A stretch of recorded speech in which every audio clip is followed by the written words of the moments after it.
वो रही ना 2 चप्पल जहाँ ऐसा हाथ में चार होगा वहीं पर आपको खड़े मिलेंगे। यहाँ पे ये कांड हुआ है, इसमें हम समझते हैं कि निर्भया वाक़े के बाद कितना ही सख्त कानून क्यों न हो, लेकिन इस तरह के वाक़यात लगातार हो रहे हैं। हाथरस का वाक़या हुआ, उसके बाद ये वाक़या हुआ, तो इसमें साफ बात यही है कि सरकार इस तरह के मामलात को रोकने में बुरी तरह नाकाम हो चुकी है।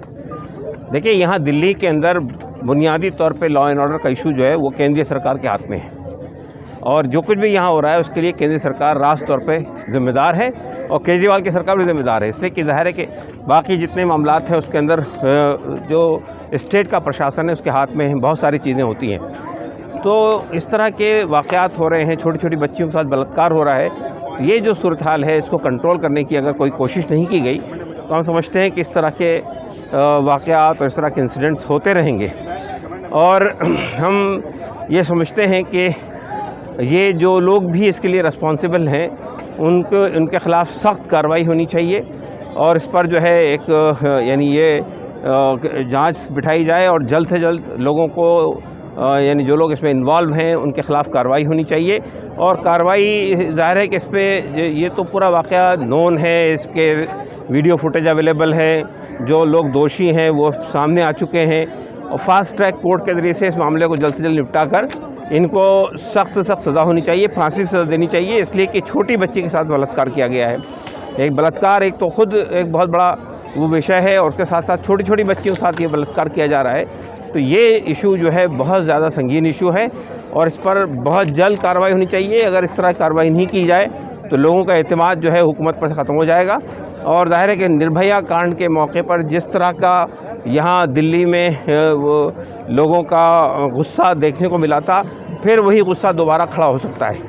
इसलिए हम समझते हैं कि सरकार को ये समझना चाहिए कि हालात बहुत ख़राब हैं, और सिर्फ दिल्ली के मामलात नहीं है। अभी कुछ दिन पहले हाथरस का ये वाक़या हुआ था, और ऐसे पूरे देश में इसी तरह के कई वाक़यात हो रहे हैं। उत्तर प्रदेश में भी हो रहे हैं, दिल्ली में भी हो रहे हैं। तो केंद्रीय सरकार को इस पर संज्ञान लेना चाहिए और इसके ख़िलाफ़ सख्त कार्रवाई करनी चाहिए।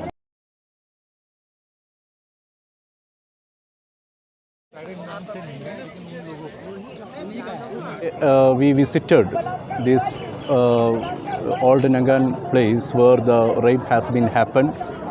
Myself, Shamsir Ibrahim, the National President of Fraternity Movement, and Dr. S.Q.R. Ilyas Saab, who is the National President of Welfare Party of India, and the Welfare Party workers from Delhi, visited the family of the victim and interacted with the family members and the people around here. So many people from different parts of Delhi and different parts of the country are continuously visiting this place, and there is a huge outcry and there is a huge protest happening here.